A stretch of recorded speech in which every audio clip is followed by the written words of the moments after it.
नमस्कार, मैं हूं अंजलि ईस्टवाल और हमारे इस खास कार्यक्रम में आपका स्वागत है। इसमें हम आपको बताते हैं क्या सच है, क्या झूठ है, किन अफवाहों से दूर रहें और साथ ही दुनिया भर के टॉप डॉक्टर्स और एक्सपर्ट्स के साथ हम लेकर आते हैं एक्सक्लूसिव इंटरव्यू। आज हम बात करने वाले हैं वैक्सीन की। दरअसल अमेरिका में वैक्सीन की तैयारी के लिए खूब ज्यादा पैसा दिया जा रहा है कंपनियों को और कोशिश ये है कि अमेरिकी लोगों को जो वैक्सीन तैयार हो वो मुफ्त में दी जाए। कल ही खबर आई है कि फाइजर बायोएनटेक ये एक कंपनी है जो कि वैक्सीन बना रही है, उसको ट्रंप सरकार ने बड़ी मदद दी है। करीब $2 बिलियन की मदद दी गई है ताकि वो 10 करोड़ डोज शुरुआत में तैयार कर सकें। जब ये कारगर साबित हुई, अप्रूवल मिला, तो और डोजेस भी मंगवाई जा सकती हैं और पैसा भी दिया जा सकता है। वैक्सीन बना रही करीब 5 कंपनियों को सरकार की तरफ से अमेरिका में मदद दी जा रही है। इसको वॉर्प स्पीड वैक्सीन ऑपरेशन कहा जा रहा है, यानी कि बहुत तेजी से स्पीड से वैक्सीन तैयार करने का एक जरिया है ये। और जनवरी 2021 तक 30 करोड़ डोज बनाने का लक्ष्य ये बनाया जा रहा है। ये जो वैक्सीन है फाइजर की, इसके जरिए तो मुफ्त मिलेगी वो वैक्सीन जो भी लोग इस शुरुआत में चुने जाएंगे उनको। अब हम बात करते हैं कि दुनिया में आखिर वैक्सीन बनाने की होड़ कहां तक पहुंची है। सब कोशिश कर रहे हैं अपनी तरफ से। हम आपको एक हफ्ते पहले की स्थिति और अभी की स्थिति दिखाते हैं। चलिए प्री क्लिनिकल ट्रायल की बात करते हैं। पहले सबसे पहला एक तरीके का ये फेज होता है। इसमें पिछले हफ्ते 135 वैक्सीन सी जो कि अब 140 से भी ज्यादा बढ़ गई हैं। अब फेज 1 की बात करते हैं जहां पे सिक्योरिटी टेस्टिंग होती है कि क्या ये सेफ है वैक्सीन या नहीं। इसमें पिछले हफ्ते 15 वैक्सीन थी दुनिया भर में, आज की डेट में ये 19 हो चुकी हैं। फेज 2 ट्रायल, यहां पर इस वैक्सीन को चेक किया जाता है कि ये कारगर है कि नहीं, इसमें एफिकेसी है कि नहीं। 11 थी पिछले हफ्ते, अब 13 हो चुकी हैं। फेज 3 ट्रायल में पहुंचने के लिए 4 वैक्सीन तैयार हैं। ये पिछली बार भी ऐसा ही था। अप्रूवल एक वैक्सीन है, ये लिमिटेड अप्रूवल है जो कि एक चाइनीज वैक्सीन है जो कि वहीं पर मिलिट्री में इस्तेमाल की गई है। लेकिन सवाल यह है कि कौन सी ऐसी वैक्सीन है जो कि इस रेस में सबसे आगे है। तो चीन की है सिनोवैक बायोटेक। इसकी जो वैक्सीन है, इनका कहना है कि हम नवंबर 1 तक अंतिम फेज का भी ट्रायल खत्म कर देंगे, यानी कि आप साल के अंत तक मानिए कि अंतिम फेज का ट्रायल भी हो जाएगा। अगले साल की शुरुआत में ये कहते हैं कि ये वैक्सीन दे देंगे।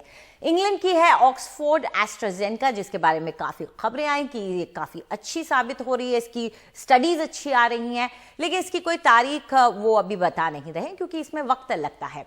चीन की ही एक और है सिनोफार्म, और उसकी जो वैक्सीन है ये 22 जुलाई से इसका तीसरे फेज का ट्रायल शुरू हुआ है। और आपको बता दें कि कह रहे हैं कि 42 दिन में से पूरा भी कर लेंगे। अमेरिका में मॉडर्ना है, मॉडर्ना फार्मा की जो वैक्सीन है उसके बारे में भी खबरें आई थी। इन्होंने भी काफी आगे तक अपनी वैक्सीन को पहुंचा दिया है और तीसरे फेज के ट्रायल की तैयारी हो रही है।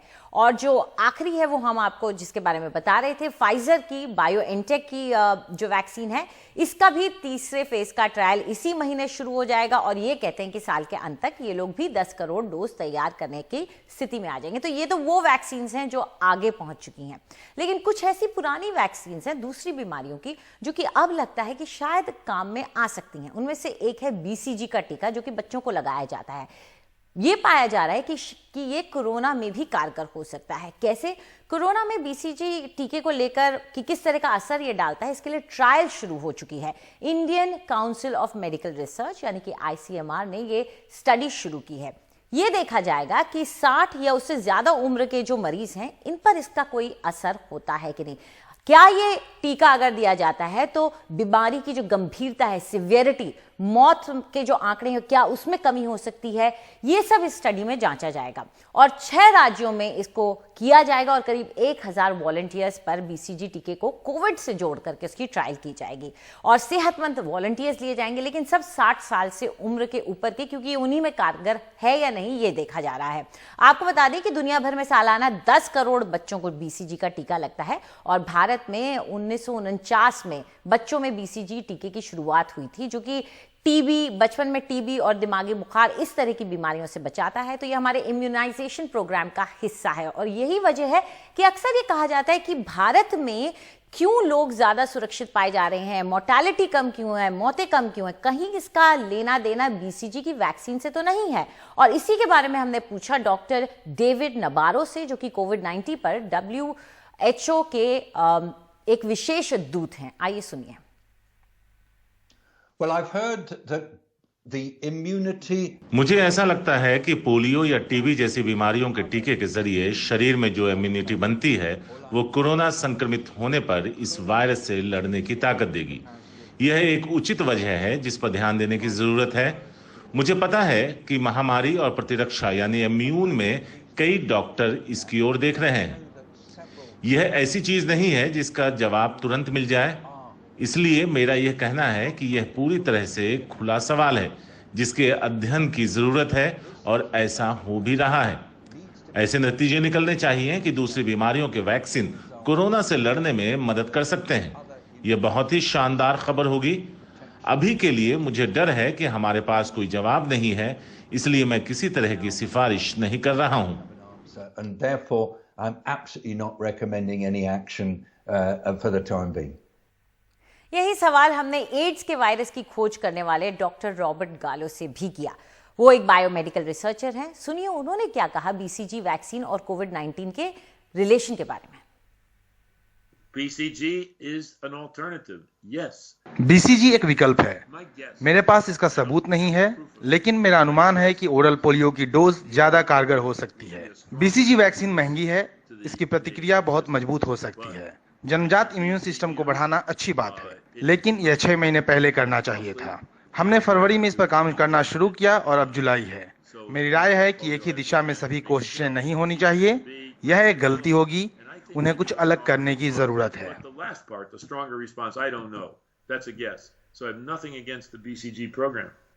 तो इस पर चर्चा करने के लिए इस वक्त हमारे साथ डॉक्टर एम वली हैं, जो कि सीनियर फिजिशियन हैं गंगाराम अस्पताल के। डॉक्टर वली, हमने ये सीनियर बायोमेडिकल रिसर्चर्स हैं, इनकी भी बातें सुनी है। कहीं ना कहीं कहते हैं बीसीजी का असर हो सकता है, लेकिन शायद ये हमें बहुत पहले इसकी ट्रायल शुरू कर देनी चाहिए थी, अभी नहीं। आप क्या मानते हैं? ये बहुत ही जबरदस्त ताना दिया है इन्होंने पूरी दुनिया को। अंजलि, मैं आपको पहले कॉन्ग्रेचुलेट करता हूं, आप इतनी अच्छी प्रिपरेशन करके आते हो और मैं रोज आपको सुनता हूं और your channel is doing a good job. देखिए, जो वैक्सीन का है, somehow in corona virus science, money and medicine इनका एक ट्रायंगल बन गया है। मैं ये बात से शुरू करता हूं आपके सवाल का जवाब।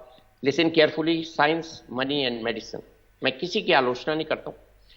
ये जो इन्होंने एक बड़ी बात कही कि हम बहुत पहले इसमें चेत जाते तो अच्छा रहता, ये रिसर्च फरवरी के एंड में और मार्च के शुरू में फ्रांस ने पॉइंट आउट किया था कि दुनिया में वो कंट्रीज जहां टीबी होती है या बीसीजी का टीका as a ritual, as a part of immunization programme बच्चों को दिया जाता है, उन कंट्रीज में उन्होंने रिट्रोस्पेक्टिवली ये पाया था कि कोविड का संक्रमण कम हुआ है।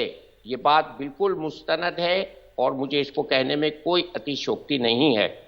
रात मैंने एक बहुत बड़े डॉक्टर का वीडियो सुना। उन्होंने अपनी बात में एक ऐसी बात कही जो मुझे एकदम समझ में आई और वो बात ये थी कि क्योंकि हमारी बॉडी का इम्यून सिस्टम जो है इस वायरस से अनभिज्ञ है, अनभिज्ञ मीन्स नाइव है, it's a virgin immune system which has not been exposed to this virus, so the body does not have any memory to fight this virus. और ये वायरस और होस्ट की जो कुश्ती है, इसमें जो जितना पावरफुल साबित होता है उतना ही प्रकोप ह्यूमन बॉडी पे इसका होता है। उनका नाम है एलेक्स हॉफमैन। उन्होंने ये बात कही और he is a scientist who has done lot of work on AIDS virus also।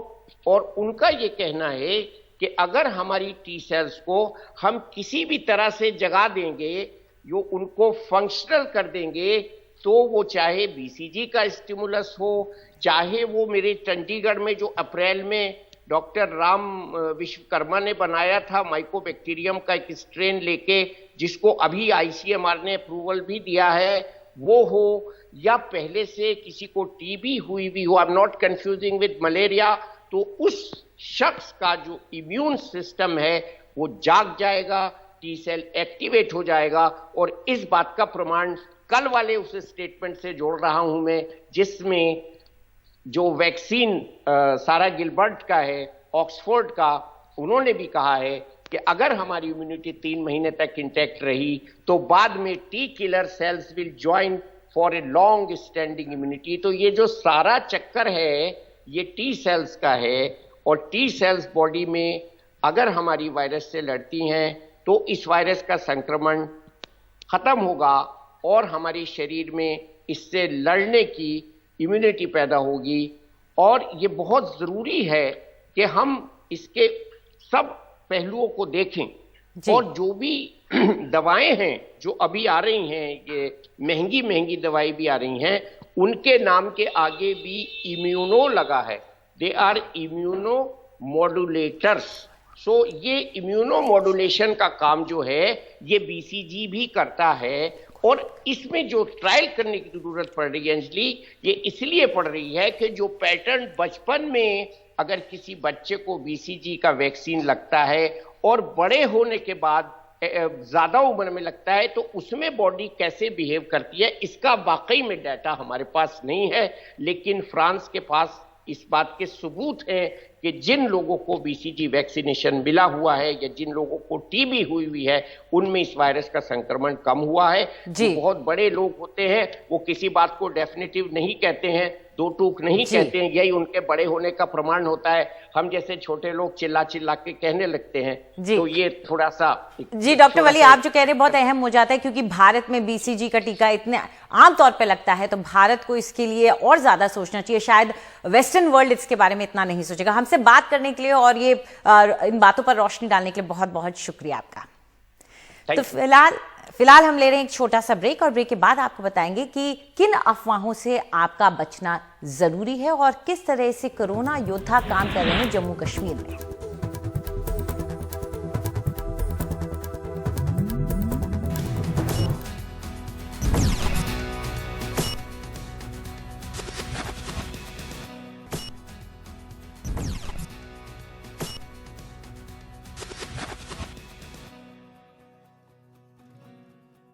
हमारे इस कार्यक्रम में आपका एक बार फिर से स्वागत है, और अब वक्त है आपके सवालों के जवाब देने का। हम डॉक्टर वली हमारे साथ अभी भी मौजूद हैं इन सवालों के जवाब देने के लिए। डॉक्टर वली पहले सवाल को सुन लेते हैं। प्रत्युष पूछ रहे हैं अपना सवाल। मेरा नाम प्रत्युष मेहता है और मैं 14 साल का हूँ। मेरा प्रश्न यह है कि कब इस बीमारी का इलाज मिल पाएगा और मैं कब अपने दोस्तों को वापस स्कूल में मिल पाऊंगा। डॉक्टर वली की बात करते हैं ना, तो वो बात बहुत अहम नहीं होती।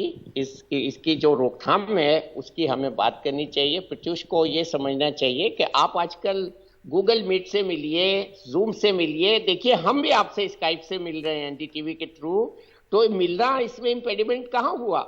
मिलिए, बात कीजिए। देखिए डिग्रियां लोगों को मिल रही हैं कॉन्वोकेशन में ऑनलाइन, लोगों को चर्च में जा रहे हैं ऑनलाइन, उनकी फोटो लग रही है चर्च में। अभी देखिए अमरनाथ की पूजा ऑनलाइन होने जा रही है। तो अभी तो आप मिलिए, ऑनलाइन मिलिए। कितना अच्छा है ऑनलाइन मिलना, कहीं से आप एक साथ मिल सकते हैं। अमेरिका में, जापान में, इंडिया में, 4 मुल्कों में आप एक साथ मिल सकते हैं। So be happy Pratyush, treatment is coming, vaccine is coming, we are working hard for that for you, but don't get disheartened, don't do anything negative in the life, be positive. बिल्कुल, we are in a world, this is a new world order, बिल्कुल, this is the beginning. और बच्चों में शायद school जाने की बेसब्री इससे पहले कभी नहीं देखी गई थी इतनी। अगला सवाल ले लेते हैं आकांक्ष का। हेलो फ्रेंड्स, आई एम अक्षांश। मैं आपसे ये पूछना चाहता हूँ कि डॉक्टर ने अभी कोरोना की दवाई क्यों नहीं निकाल पाई, इसलिए हम जैसे छोटे बच्चों को भी तो बाहर जाना है। डॉक्टर वली बच्चों के लिए बहुत बड़ा चैलेंज है घर पे बैठना। नहीं, बच्चों को बाहर नहीं जाना है, ये उनकी मम्मियों को जाना है, उनके पापाओं को जा रहे हैं, वो कुछ जा रहे हैं कुछ नहीं जा रहे। ये मम्मी बच्चे से पूछवा भी रही है। बच्चा तो घर में माँ बाप अगर साथ में हो तो बहुत खुश है। ये क्या है, देखिए पिक्चर देखने हम जाते थे वो टीवी पे मिल रही है, और हम जो बाहर से कुछ खाना भी मंगाते हैं वो भी ऑनलाइन आ रहा है। बाजार से जो शॉपिंग करते थे बड़े बड़े मॉल्स में वो भी सब it's a one call away. तो कोई फ्रस्ट्रेशन नहीं होना चाहिए।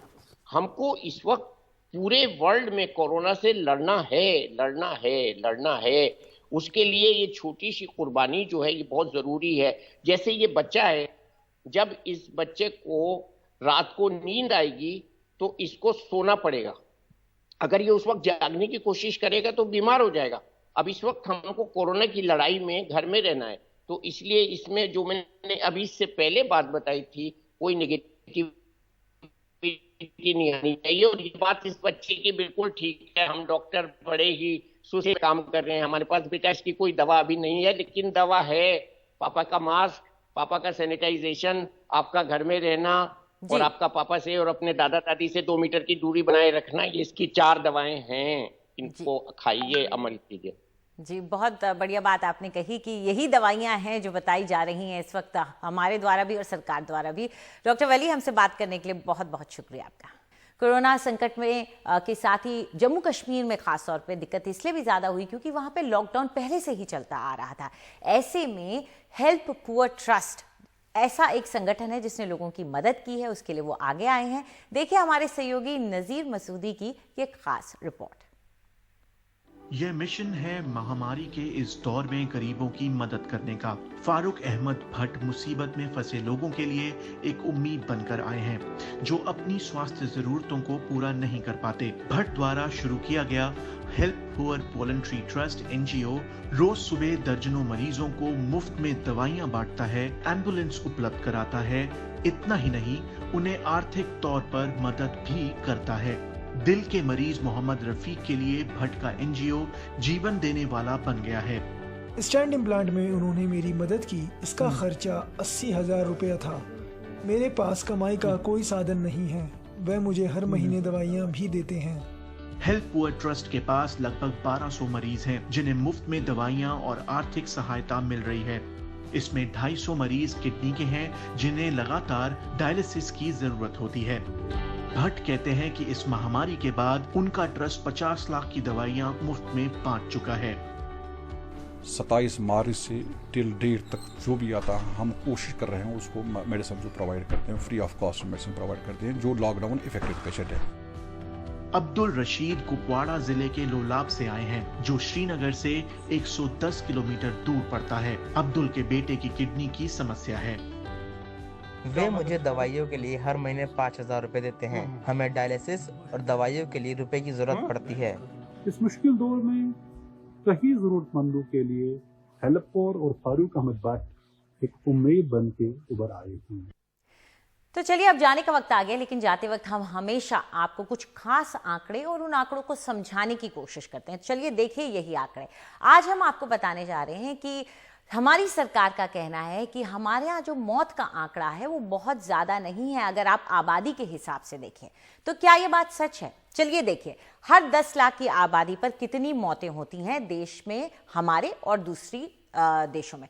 भारत का आप देख सकते हैं कि 21.24 यानी 10 लाख लोगों में 21 मौतें।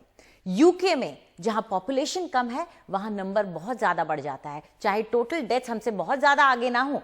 683 इतनी मौतें हैं इनकी 10 लाख लोगों में। वहीं स्पेन में भी ये आंकड़ा वहां बहुत ज्यादा है, 608। फ्रांस में भी 448। ये इसलिए क्योंकि यहां पर बहुत जल्दी एक साथ बहुत सारी मौतें हुई थी और यही वजह है कि इनकी पॉपुलेशन भी कम है, इसलिए हर 10 लाख में इनका आंकड़ा बहुत ज्यादा है। अमेरिका बहुत ज्यादा आंकड़े के साथ है, 433 से ऊपर लोग 10 लाख में से मर रहे हैं। ब्राजील में भी बहुत ऊपर पहुंच रहा है ये आंकड़ा। रूस जहां शुरुआत में बहुत ज्यादा मौतें देखी गई थी, वहां की आबादी ज्यादा होने की वजह से आप देख सकते हैं कि हर 10 लाख में 88 मौतें हुई हैं। जापान में सिर्फ 7 लोग हर 10 लाख की आबादी में 7 से 8 लोगों की मौत हो रही है। दक्षिण कोरिया, उसने अपना लॉकडाउन किए बगैर इतना बढ़िया कंट्रोल किया है कि 10 लाख की आबादी में 5.75 लोग। और चीन, जिसकी तरफ सारी दुनिया उंगलियां उठाती है, उसने अपने मौत के आंकड़े को, और उसकी आबादी भी बहुत ज्यादा है, आपको यह समझना होगा, तो इतनी बड़ी आबादी के साथ भी 3.33 ये आंकड़ा है चीन की मौतों का। ये मैप हमें समझाता है कि किस तरीके से भारत का आंकड़ा कम है, और वो इसलिए भी क्योंकि हमारी आबादी भी कम है। तो हर 10 लाख में मौत का आंकड़ा भी कम हो जाता है। हमें सतर्क रहना होगा और हमें यह ध्यान में रखना होगा कि कभी भी ये आंकड़े बदल सकते हैं और खतरा बढ़ सकता है। इसलिए हमेशा ध्यान रखें, मास्क पहनें, हाथ धोएं और लोगों से दूरी बनाए रखें। फिलहाल हमारे इस कार्यक्रम में इतना ही। नमस्कार।